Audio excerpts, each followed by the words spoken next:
How is it dangerous for a bloke to be on a Navy boat that used to be a pastry chef? Oh yes, indeed. Yeah, and you can't. Yeah. Oh, that's the first thing I thought of. You can't tell anyone and anyone your past history on a Navy. As soon as you got out of the port of Darwin, you just start rooting. Yeah, welcome back to A Burger with Buster. Today we've got a very special bloke coming in. He's a mate of mine. I'm proud to call him a mate. We've grown up in Mooloolaba together. He's not a comedian. We've gone away from a little bit of the angle that we're using with comedians, but he's a very special friend of mine who has been, he's been in the army. Like I say, we went to school together in Mooloolaba. From 1986, I met this guy. He was a thug in the schoolyard, a bit older than me. Became a pastry chef. We didn't even know he was gay at the time. And then went away and joined the army and probably shouldn't have been given a fucking weapon. And that's why we're proud of him today. He's got a hell of a story to tell, and we're all here about mental health, and there's no better guy to talk to than my friend Greg Miller. Come in my back door, Greg. Hello, mate. How are you, mate? How are you? Nice to be here. Yeah, great. Love to have you. Just want to set the record straight, mate. I'm probably the only most straightest pastry chef you know, too. Well, I didn't know what a pastry chef was. I thought a pastry chef was a guy who would have like a big hat, and my kids are out there. Fuck off. Fuck off. Look at them, cheeky monkeys. I thought pastry chef was like a guy with little tweezers putting flowers on wedding cakes. Oh, most definitely, mate. Is that what most it is? Definitely, but we don't need to be gay to do that. But you make bread as well. Yeah, make bread too. So you did your apprenticeship at Coles? Yeah, half of it at Coles and half of it up the Gold Coast. Oh, did you? You left town for a bit? Yep. Yeah, so like I said there in the intro, I Mooloolaba East. Yep, Mooloolaba East. Mooloolaba East boys. All depends on me, Buster. All depends on me. It all depends on me, Mooloolaba East. And we've got lifelong friends around town from Mooloolaba East, and we've grown up in a little town. And our fathers worked together as plumbers. Indeed. Bottles and curb. Yep. Worked for Eastland. Yep, Eastland Plumbing with old Skippy. With Skippy, yeah, God rest him, he was a good bloke, Skip. Yep. Put a lot of blokes through their apprenticeship in this town. I worked for Skippy in my former days as a plumber. But mate, you, like I said, we through high school, you were a bit older than me. Yep. So you sort of went down that path, and I sort of hung around my boys. Then we turned 18. Yep. You were well and truly on the scene by the time I turned 18 around town. Yeah, maybe. Everyone knew who Greg Miller was, and you were boxing with Stoney. Yeah, boxing with Stoney, done a bit of that. So all the sort of the boys in town that didn't mind a bit of a blue, sort of on that wrong side, not wrong side of the tracks, but had that sort of aggression in them. Ended up at Stoney's boxing gym. Yeah, it was the 90s, mate. It was the 90s. I was there, you were there, Emsy was there. There was all these different blokes from Wollongbar, and Stoney sort of got behind you, taught you how to fight, taught you a bit of discipline. Taught us how to be human beings. He did, didn't he? Yeah. He taught, that's exactly right about Stuart Stone. He taught you how to be a human being, and he didn't mince his words with you. No, not at all. If you were a fuckwit, you were out. If you're watching this, Tubbs, box on, fella. He's a great fella, and I think he will watch it. Well, he will, because we mentioned his name. And nothing more Stewie Stone loves than Stewie Stone. That's it. So we went down that track, and then we ended up at the RSL Club on Friday night. Oh, which was another boxing ring. It was just another boxing ring. And then the Aussie Hotel, which is not there now. And then Murray's Hotel. Murray's, that's where it all finished for me. Murray's became the big hangout. The big hangout, and it was the danger place. Yeah. I got some wild stories that we probably shouldn't say on camera, mate. Because when I talk about Murray's days, names pop into my head. Oh yeah, killer living upstairs, you know. Throwing kegs getting thrown off the Civic Centre at people. You were there that night? Yeah, I was there that night. I was there that night. I mean, and I know that guy who threw that keg, and I'm still scared of that guy. So that was what we grew up in. Yeah.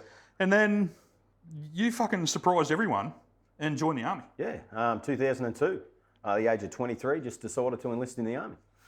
And personally, I can remember at the time in our group just going, this bloke's a guy that probably shouldn't be given a fucking weapon. No, probably not. And you went and become a tank driver? Yep, tank soldier. So tell us about that. Tell us, so you were always a pretty aggressive fella. Yep. And then you went into the army, you passed the psych test, didn't punch anyone in the face. And they loved that, obviously. They liked what they saw. Yeah, they liked what they saw. And tell us about that. How did you, what happened?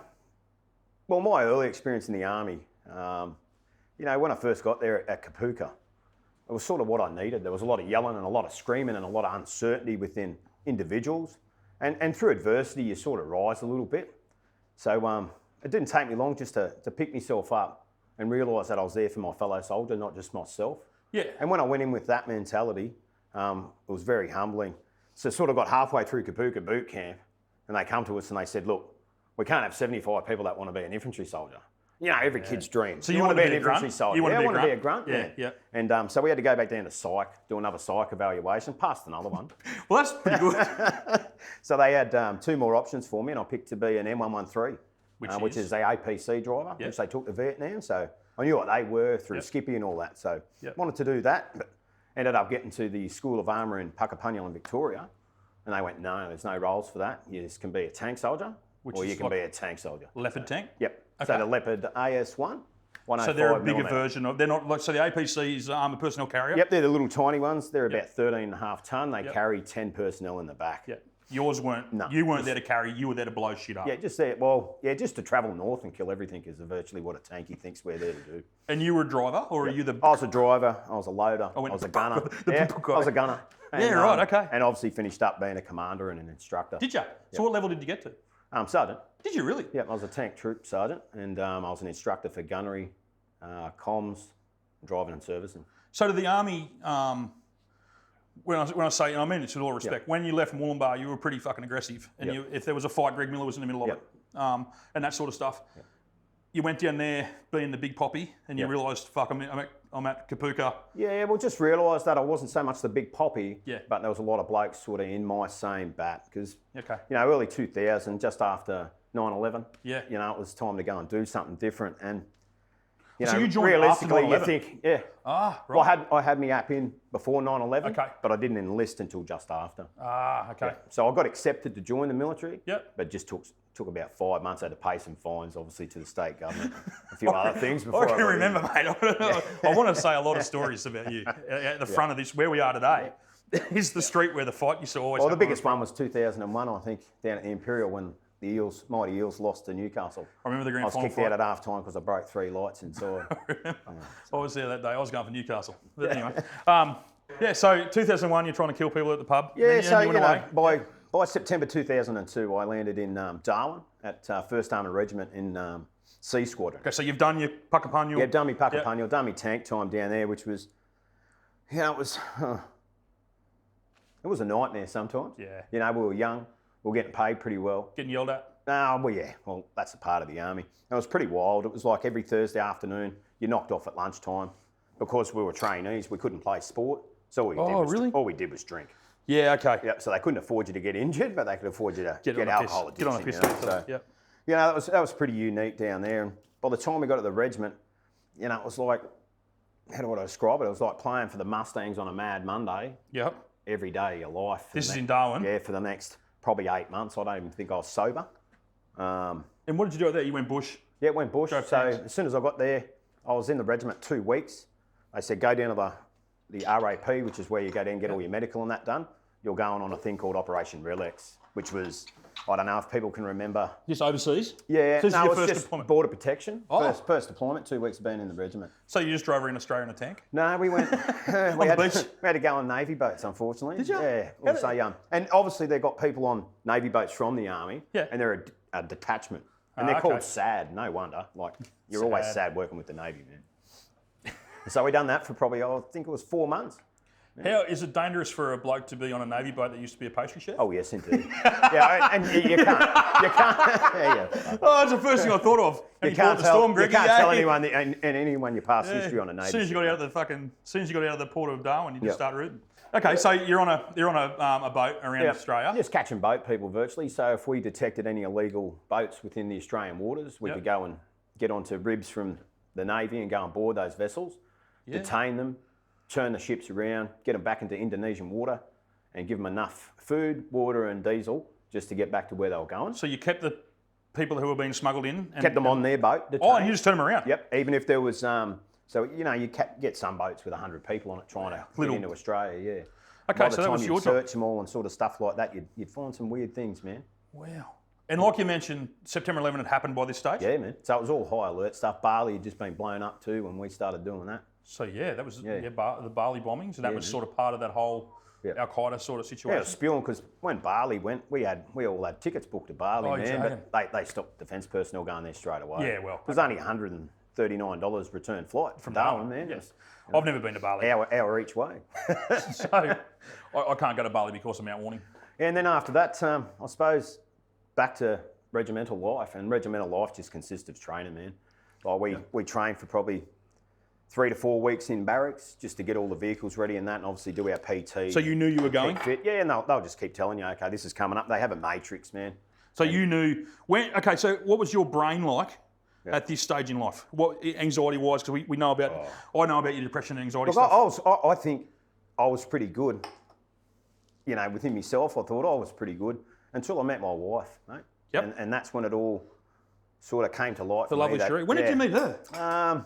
Early days. Yeah, January 2000 and September 2006. So you met her in Darwin? In Darwin. Okay, so because you've just come home the last few years. Yeah, it's 2015 I come home. Okay, so you come home, you came home with a wife and your kids, and okay, so we didn't know that. I didn't know that part of your life. So I just rocked back home with. I had no contact with you from the day you left to go. Well, I remember being on the piss the night before. Yep. Before you went to Kapuka, I remember being on the piss with you on the night before, and saying goodbyes, probably give you a hug or whatever. Yep. You probably punched me in the head. Probably over a pizza or something. Yeah, or a pie at Chooks at 2 o'clock in the morning. And then you disappeared and you just lobbed one day. Yep. So in between you met Sheree. Yep. And then you went overseas. Yeah, went overseas. Yeah, so twice. how did Afghanistan get the build up going to fucking Afghanistan? It's like you're playing a grand final, man. In my eyes. I've heard. You know, no one wants to train every day and not get to play a game. Yeah. So you were excited to go? I was excited, nervous and scared. They pump you to go? Yeah, to a degree. You know, the blokes I went with, 90% of them have been over before, so it was a pretty easy transition. But the lead-up training, you probably do 6 months of lead-up training to go overseas. Okay, and your role when you first hit Afghanistan was? So I was a section commander of PMVs, so the Bushmasters that we just sent to Ukraine. Yep. Yeah, I had a group of 6 of those, and I was lead commander of those. And what was you rolled off into the desert? Yep. What did you do? What was your job? So our main job was to get our infantry soldiers in the back. So we had 10 infantry soldiers, so a section in each car. Was to get them to where they needed to go to create, to provide support for their mission. So we'd drop them off down in the green. We'd go back into an oval. Green? So the green is like the desert in Afghanistan. It's a wonderful thing. It's like Dash. It's just open rocks, and then you come down in these little valleys that are just green and grass everywhere, man. Just open. Poppy fields. So I've seen tomatoes, videos of that. Watermelons, man. Yeah. You'd never think they'd grow watermelons in a desert. They are there. Because it gets freezing cold over there. Almonds, you name it. Okay, so that's the green zones. That was hostile? Yeah, the green, So hostile? Yeah, well, majority of it. Did you get shot at? Yep. Yeah, well, you get in contact. Yeah. Do you remember so you call it contact? Yep. Do you remember the first time you were in contact? Yep. What does that do here? Oh. Do you have time to be here? Nah, to me, it just instant reaction to a familiar order under times of stress, you know, is what you've got. Say that again? A familiar reaction to an order under times of stress. Because that's really army speak. Yeah, man. That's what they teach you. And you've been out now for a while and you still got that in. Yeah, when that bang happens or that crack goes, you've got to know what to do. So run down, crawl, observe, aim, fire, all that. You go straight into your drill, mate. So do you, in that tank, pull this thing over, jump out and just start... Oh, well, I was stationary, so, you know, we'll sit in there just giving overwatch. So it's just, you've got to find an origin of the contact, mate, and then assess and then get on with the job. You've got to win that... You've got to win that contest pretty early. So, 18 months before, you're at Murray's, drinking schooners, and a loose unit. Yeah. And then 18 months later, you're in Afghanistan. Yeah. Shooting blokes in a green zone. Yep. In a fucking tank. Well, yeah. But you're very well trained. You're all, like you said, 6 months deployment. Yep. Okay, so you oh fuck, I can't get around this. Yep. So you get back to base that night. Do you go back every night? No. We'll spend probably 8 weeks outside the wire each time. How's that for your, like, you know how they say that you live in fight or flight and it gives you adrenaline. So you're constantly full of adrenaline?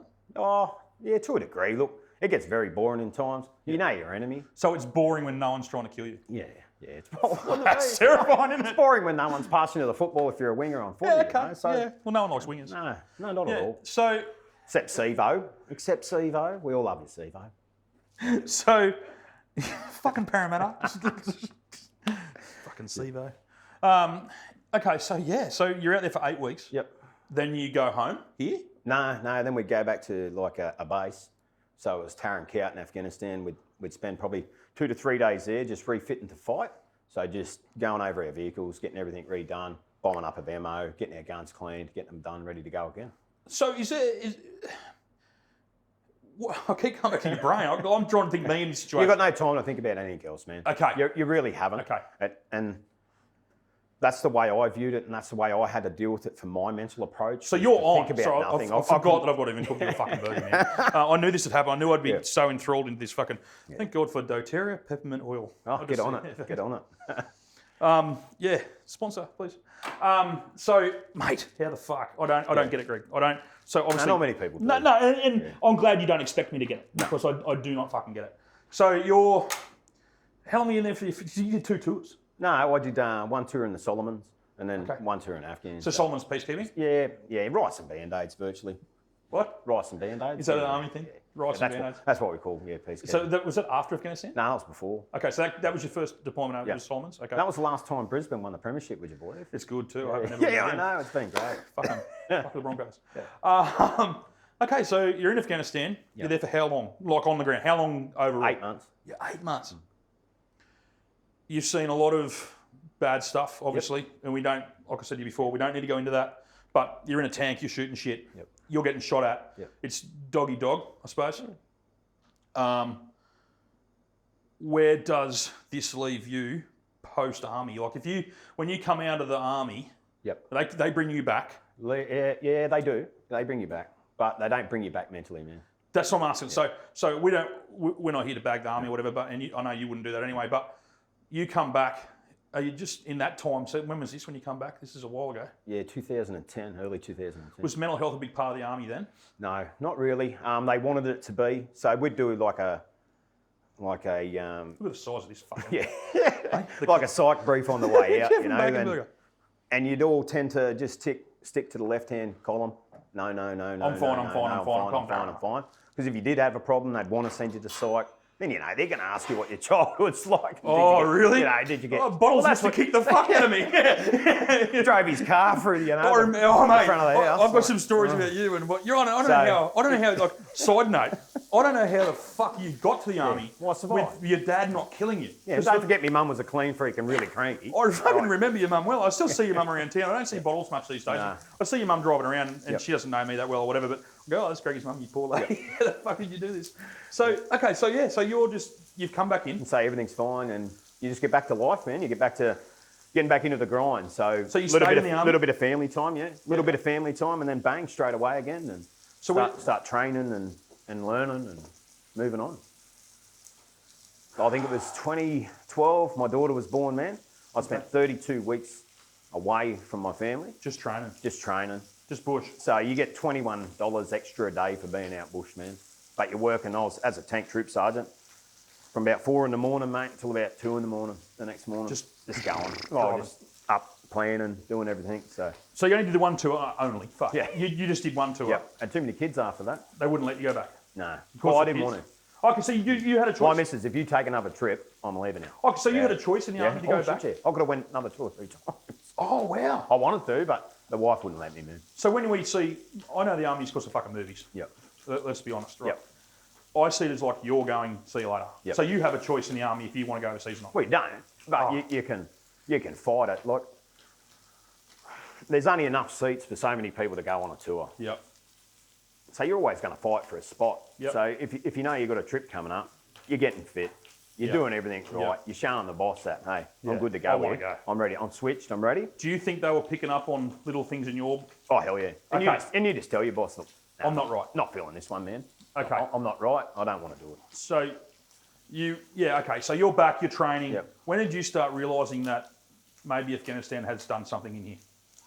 Oh, I would have liked to have been a lot earlier than what it was, man. But I'd did you hide it? Yeah. So you suppressed it? I had a massive addiction to OxyContin and alcohol. Did you really? Yeah, man. Okay. So bordering on it was just stupidity. And the army didn't know this? No, the army should have known it, but they didn't. Because they were prescribing it? Yeah. I could go and get 8 scripts for OxyContin 30 milligrams, mate, and then say I'm going out bush for 8 weeks, so they give me 8 packets of it. Of OxyContin? Yeah, I could just go home and take 20, 30 a day, easy. Holy fuck. So you're an addict? I was an addict, yeah. Okay, so that doesn't work here either? No. That's what I was doing to mask the noise in my head, mate. And the noise was what you'd seen? Yep, guilt. Guilt? A lot of guilt.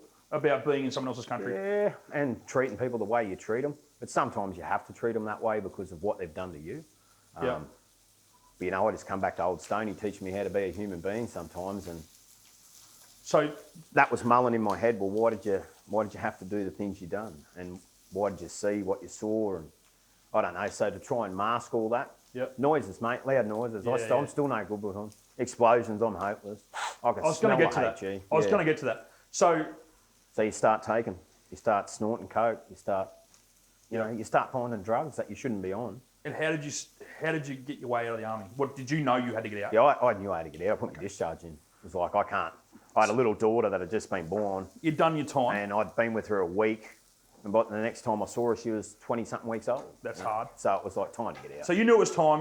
You were like, let's openly say, you were a drug addict. Yeah, I was. And I hate saying that to you because I was a drug addict and a broken man. You're a drug addict, broken man, but you had, of all the things, you had Stewie Stone. And when I think of Stewie Stone, I see his little fist going. Hell yeah. Tubbsy. And you had Stewie Stone in the back of your mind going, we've got to be better than what we are. We've got to be better than where we are. We're in a bad place. Yep. Did you go down the suicide track? Oh, several times. Mate. Okay. Yeah. And where's the army in all this? This is what I want to get back to. I'm not blaming the army for this. But you weren't telling them. No, mate. So as long as you can go to work at 7:30 in the morning and be good to run 2.5 to 5K, mate, and do 100 sit-ups and 100 push-ups, they're never going to blink at you. And if you're a good operator and can do your job, they won't ask questions. Imagine me going to work now doing fucking, how many kilometres? Unbelievable, mate. There's that fucking phone. The fucking phone. Yeah. Fucking phone rings. Mate, this is what happens when you're in a cafe, bro. And it's Sunday. Okay, so you're out bush, you're going, fuck, I'm done. Yep. Come home and you see your little daughter, which is Cody. No, Alicia, sorry. Cody's going to kill you now. You've got beautiful fucking kids. Brookie's my favourite. If you're all watching, Brookie, you're my favourite, mate. Hands down, mine too, bro. And we'll get. They sell you can't have favourites, and I'll tell you what, mate. Anyone that tells you can't have a favourite child is wrong. Have a child with Down syndrome. Yep. We got 6 of them, right? Yep. We only got 1 with Down syndrome. Hands down, favourite. He's the one that's not a troublemaker. Hands down. No, exactly. So we'll get down there. Well, my kids just fucking pushed their face up against the door 10 minutes ago and went, they're both arseholes. Yeah. So, okay, so you're back. You've gone home to Sheree. You go, I'm done. Yep. I'm done. Yep. And she's like, thank fuck. Yeah. So it's probably a good day when I told her that my journey had ended, mate. What year was this? 2014. So you came late 2013. So when you came home in 15, I've done another few years. Yeah. Yeah, right. You 2015 when you moved to Warrnambool. I was just there the only. You were just out. So I thought you were out for a while doing your peace mission. I'd done 8 months. 8 months in Darwin managing the Meatworks cold stores, man. Right. Yeah. So did the army help you find a job? No. Just see you later, Greg. So I said, how long? Because you put your discharge in, mate. It could take 6 months to let you go before you're out. So if you find a job, you can be out in 14 to 28 days. So I found a job. It's like school. It's like school. Yeah, mate. You can leave school and you find a job. Okay, so they're pretty responsible with that. Yeah. But I love the Australian Army because of what they do for us. Yeah. And you love the Australian Army. You don't think, well, they didn't do anything wrong by you because you didn't fucking tell them. Yeah. So how many blokes are in this army? Are they better at it now? They're not better at it now? I wouldn't assume so. You're joking. No. I've burnt the fuck out. Nah, that's all right, mate. I just raw dogged. Is that a raw dog? I learned a new word today. Raw dog. They're young people, mate. Fucking young blokes. So I don't think they've gotten any better at all, mate. Over the years, they're still suffering the same fate as they will. Humans' minds are a wonderful thing, Kurz. Scary thing. They're a wonderful thing. Scary, wonderful thing. Well, we've both got mutual friends who we won't who battle it. Yeah. And like we know other army people in and around the town that battle it. And we were talking about a guy before that was in the Vietnam War. Or two of us, Skippy was there, and we talked about another guy just earlier. Yep. You know, we won't talk about him, but you know, imagine what he battles. Yeah, you know, that scares the fuck him. I mean, he was in the Vietnam War, which is the 60s. Yep. He got nothing. You got something. Yeah. Like there would have been, if you wanted help, they could have given it to you. Well, I didn't seek help when I got out either, and I thought, you know, I'm man enough, and I've had enough out of life. I'm just going to go back to being a pastry chef. I'm going to provide for me family. You put your apron on, and you fucking wrong was I? Yeah. You know? How fucking wrong was I? But it was a struggle coming back to normal society and having to get a normal job. Mate. Well, I'm going to talk to you about that from my side, looking at you when you came home. The Greg Miller I knew and sometimes loved before you went away wasn't the bloke who I met in 15 when you came back at Brothers Lee's for that afternoon. Hammered, drunk, loud, chanting something about Parramatta. Or I'll never forget it. I went, holy fuck, that's Greg Miller. Because I hadn't seen you. I hadn't seen you. For that, I hadn't heard of you. I knew you went to war. I'd seen you a couple of times on your home and holidays or whatever. Yeah. But I didn't know where you were, and I thought, fuck me. And I must say, I like the version I'm at. Yeah. I love the version. The version you are now is unreal. Yeah. I see how you are with your family and with your kids, and you got stepkids. Yep. Yeah, you got three. One of them's an arsehole. Yeah. Is that the one at the Brothers? The one that works behind the bar. Well, we can't. Yeah, fuck. Mate, he's still living at home for nothing. Yeah, well, he should fuck off. Yeah, that's what I'm hoping. That's what I'm hoping. You're hoping he fucks off. That'll be one day. He's going to cost me a divorce. He looks like Cat Stevens. Yeah, prick. He fucking... Yusuf, he likes to be named. So you've come home. Yep. We know you've got 6 kids. Yep. But I want to talk about Brookie. Yeah, man. Did Brookie change you? Yeah. Tell us about Brookie. My little tour guide of life, mate. Yeah, Shreya was pregnant and she was due to give birth, and I don't know. I'd sort of come back from Afghan, and I wasn't even Afghan at the time. Sorry, I come back from the field and went straight on a course. It's smoky in here, isn't it? And she was like, "I'm due to give birth in 4 weeks." Yeah. Course goes for 6. They should be able to fly me home for the birth, which should be right. At this stage, we didn't even know that Brooklyn had Down syndrome. Okay, Shreya didn't get any of the tests done, didn't even want to know. Okay. And he was born when I was in Melbourne Airport, I think, trying to get a flight home. Oh no! So I got home, she never said a word to me, and as soon as I looked at him, man, I knew something wasn't right. Yep. And she told me, and I hit the deck, took a knee, had a bit of a tear, I think, I'm not sure, Curbs, and then just took a deep breath, mate, and stood up and went, "Well, give me my boy." And since that day, man, he's been my best mate. And he is your best mate, isn't he? And he's everyone's best mate. Yeah, I'm just having a story. He can be. You're not getting a job anywhere, mate. I'll tell you now. Stick to comedy. Yeah, you boys. I'm just going to fuck off while the smoke's here. I'll be back in a minute. I forgot your fucking pickles. Yeah, right, mate. Yeah, Brookie, man. What can we say about Brooklyn? So he had to fight from the time he was born. So was he ill? Yeah. Okay. So he was born. He had 3 holes in the heart. Yep. And then had a thing called Hirschsprung's disease, man, was where your bowel does not work at all. Really? He had 18 centimetres of bowel removed at the age of 3. How tough are these little fuckers? Like you hear about kids. Mate. You hear about kids who do this shit. Bowel surgery nearly killed him. Yeah. And I think that's what changed my life for the better and for the good then. Yeah, because what I was going to say, when was he born? 24th of August 2008. Okay.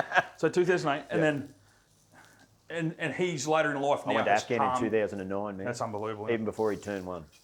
So he was born when you went? He was 8 months old. So he had his first birthday while I was in Afghan. That's tough shit. Yeah, man. So, mentally, where are we? I was a wreck. Okay. Yeah. Well, just a wreck. But masked it, mate, with alcohol and drugs. How did you get off the drugs? How did I get off them? Yeah. Cold turkey? Had to. Yep, had to. And it wasn't anyone, apart from my father, I think, Curbs, that just in the end just said, "You just got to stop that shit, son." So Bottles followed you? You just got to stop, mate. So he knew, you told him? You've got to quit and you've got to give it up. You've got a family, mate. You told him that... Well, he knew. He couldn't have anything lying around at home. If I'd visit, I'd just take the fucking lot of it. You know? Oh, look at that packet of fucking Benedine Fort. Mustn't take them. Wow. You're a master demons in your head, man. Yeah, I'm not judging at all. And what do you do now? Where are you now? Well, I eat marijuana. I consume.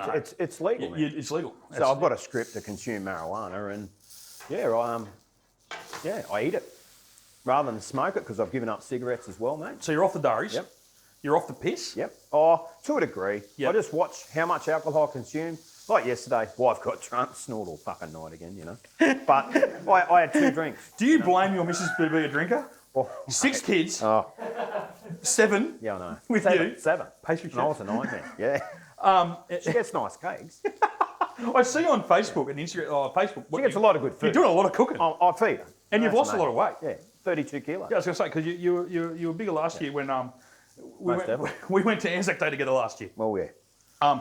If you ever want to experience what goes through, and I'm not being funny, what goes through the brain of a veteran, Anzac Day for me opened my eyes. I've been to a lot of Anzac Days. My uncle was a regiment sergeant major, Merv Kirby. He was at Kapooka. He was a trainer and stuff. Yep. And then he was wherever. He went to Vietnam a couple of times. But I still didn't get it. Yep. I didn't get it. And last year, we got a mutual friend who's one of the best people I know, and you probably know too. Yeah. We went to his house for Anzac Day. Yeah, a couple of drinks. 7 o'clock in the morning. Yeah. So this is just, I want you to describe this. So this is what I saw. Yep. 7 o'clock in the morning, I see my mate, well dressed, had piddled himself, was blind drunk. Your poor missus was beside herself, and you were fucking awesome. You weren't aggressive, you weren't stupid, and you walked up to me, and I know you're not going to remember. It was 7 a.m. and you said, I've drunk 3/4 of a bottle of rum, and I fucking love you, and this is our day. And I'm pretty sure you said the C word. Yep. And then a gun come out, not you. Yep. A gun come out, and a pigeon got shot because it had shit on our mates. Yeah, it was terrible. It's our day. And I just went, I'm going to go home because this is their day. Yeah. And then I got Anzac Day. Yeah. And I got Anzac Day because of you blokes, because I went, this is their fucking... Did you hang around and eat the pigeons? No, I left when the pigeon started being cooked. I went, you know what, boys? Thank you for your service. I truly mean it. I'm going home because I'm not part of this. We had the last laugh on that pigeon. You did. I saw a video. I could talk you fucking hours about that. So, where are we at, Greggy? How's your brain now? How's your, what are you doing? Are you working? No, so full pension from the military. Never have to work again. Yep. That probably happened when I was 39. So I've tried to do things. The body will start to work, mate, but the mind just stops. So now I've structured my life around my mind and what I need to do. And you get help? If I need it, yeah, I can go and get it. I know where to get it from now, and I know that, man, it ain't weak to speak, Herbs, is it? It fucking, It mate. is not weak to That's speak. what we're here. I know. This whole show is based around this shit. Yep. Like, I've known you my whole life. Yep. I've never had this yarn to you. No. And it shows that you can talk about it. You talked about drug addiction. Yep. You talk about Brookie. Yep. Brookie's probably saved your life. Yeah, I'd say so. Brookie and Cherie, mate. Brookie and Cherie, of course, yeah. Not that fuckwit that lives at home that's 20, whatever. Nope. Yeah, he can fuck off. Yep. Still Move out. Yeah. 15K in 1 year. Move out already. Get out. Yep. Move to a smaller house. Yes. Oh, you are, aren't you? We are. You but are. he's still coming. Got to have a couch somewhere, I suppose. Fuck him off. Oh, God. God love him. Dog's all right, mate. That is a burger, buddy. Hey, So, yep. mentally, we're good. You're better. You're on the. Well, you're I'm better on the, now. I have my moments, mate, and I know how to deal with those moments now. I'm not afraid to talk to my wife. I love that. I'm not afraid to communicate with her, mate. It's probably the saving grace for me with my mental approach. God bless her. Yeah. So, mate. She has been a walk and punching bag for the better part of our marriage, man, and moving back here and yeah, well, she's come home and having time off and that, and because she went and got her career started, and now she's out working and enjoying life and has her own money. She raised our fucking children. Yeah. Like, because you're in the army, you're away, stuff. then you had this going on, and when you're at home, you're not home. No. Because you're empty. You're broken. Yeah. I didn't like my children even talking to me in the afternoons, some afternoons, man, and that broke my fucking heart, mate. And I had to change that. Yeah. But now I've got over it, and I'm through it. And if I have those moments again, I know how to deal with it. Yeah. Yep. I love it, mate. Thanks for coming in. I've got a bad leg. Oh, no, you got a busted leg, I'm sorry. Okay, doesn't this look good? Let's have a go. No? So we just had a bro moment there. Yeah. We nearly raw dogged. Is that what it's called? It's funny. I'm here with a water bottle with Frank's Barbershop on it, talking about manly stuff. Did she do yours? Yeah, man. She's unreal. Warm bar, Frank's Barbershop. Look at this head. Holly, she's good. Yeah, unbelievable. She's very good. Talking about pastry chefs, hairdressing. We're cool. We know what's going on. Mate, this burger, you picked it when I told you. Juicy Lucy. Juicy Lucy. Yep. So this is the Juicy Lucy. It's also the Kevin Bacon. Yep. So it's bacon infused, 2 patties with a lump of cheese in the middle of it that you can actually see dribbling out the side of it. Oof. And mate, you're not going to eat it yet, but we're going to eat it in just a second. Yep.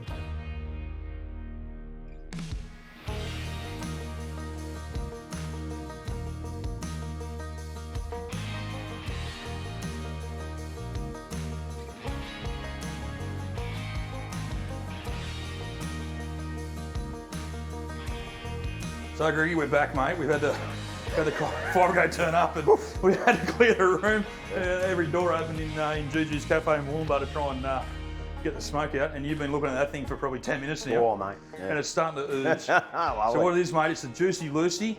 / Kevin Bacon burger. Yep. It's got a lump of cheese in the guts of it. It's got my homemade sauce, tomato sauce, mayo, pickles. I didn't put any chili in it because I didn't know about your guts at the moment because you all had good. diverticulitis. Diverticulitis. Diverticulitis. So, mate, I'm hanging for you to have a crack at this. Yeah, beauty. So, mate, you want this? Nah. It's going to raw dog it. You're a raw dog it. You're a raw dog. Go. Cheers. Is it cooked? Only a bit of salmonella in there, mate. Beef's allowed to be red, I'm pretty sure. Wow. That is beautiful. That's perfect. Beautiful. Raw onion Yep. for a bit of zzz. That raw onion's the touch, mate. It is. I've never done one with a raw onion. I thought today we're gonna hit the raw dog raw onion. Yeah, beautiful, mate. I'd come back. You'd come back. Yeah, if that's on the menu. You come I'd in my back door. No, always. Mate, the basis of this whole show is we're going to have a laugh. Yep. We've had a laugh. We've talked about your history, talked about mental illness. We want to bring more awareness to mental illness. Yep. And this is two blokes who went to school together, different years, but the same schools. We've known each other our whole lives. I knew Greg, something was going on, but I've never spoke to Greg about it. And this is an example. Two mates having a feed, go and grab a beer, go and grab a coffee, go whatever you want to do. Talk to your mate. I didn't know Greg had these things as deep as that. And it opens my eyes. And now I know, send you a message once a month or so. Are you okay, mate? Are you all right? You know, are you okay? What's going on? And don't be thinking, I don't want to send him a message because he's going to fucking tell me he's not okay. Just fucking, people who aren't okay don't want to be smothered. They just want to be able to say, no, I'm fucking not. Thanks for checking in. I'll let you know in a week. If that's all it takes, feed him a big greasy fucking burger at a cafe fucking on a Wollongbar on a Sunday in the rain. Beautiful. After the Dragons and Parramatta won. Lovely. Weekend. What a weekend. What a great weekend. Mate, do it. Get out there, talk to your mates, talk to your girlfriends, talk to anyone you can and just help them out. And if I have to come and cook you a fucking burger to do it, hit me up because I'd love to talk to you and have a burger with you and get your story out there. So if Greggy can do it, we normally do comedians. Today we've gone with a guy who's you're a funny fucker. but I'd love to see you on stage actually telling your story. It'd be unreal. But yeah, mate, get out there and see people. And I really appreciate Greg. Just talk to him, mate. Thank you. Talk to him. Thanks, mate. Appreciate it. Thank you. How you doing, actually? It's Burgers with Busters. What is it? Busters with Bacon. It's a burger. Fuck, here we go again. Right.